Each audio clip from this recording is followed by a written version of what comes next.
Turun tangan ya.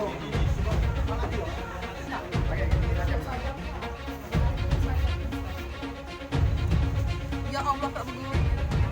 Minggu kemarin kami bersama jajaran Opsnal dan dari jajaran Polsek melaksanakan kegiatan razia.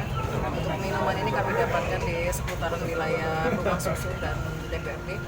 Kemudian setelah itu kami melanjutkan kegiatan pengamanan di seputaran DPRD kota dan kami menghalau di sana banyak anak-anak tawuran dan kami menyita beberapa sajam yang kami temukan di lokasi.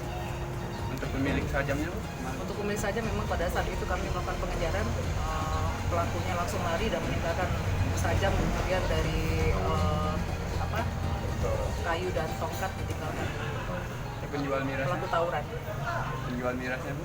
Iya. Kemudian untuk pelaku mirasnya juga pada saat kami ini juga mereka juga langsung melarikan diri semua sehingga kami hanya mengamankan dari barang bukti saja.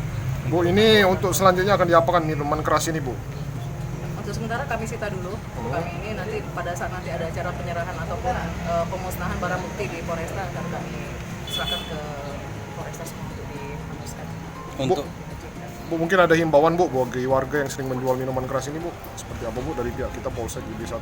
Iya, kami menghimbau kepada seluruh masyarakat Kota Palembang untuk penjual maupun masyarakat yang mengetahui para penjual itu agar bisa dapat memberikan informasi kepada kami jajaran Polsek, dan untuk masyarakat yang menjual juga selayaknya untuk tidak menjual barang-barang minuman keras karena memang sangat tidak berbahaya untuk masyarakat ataupun pengguna kendaraan ini.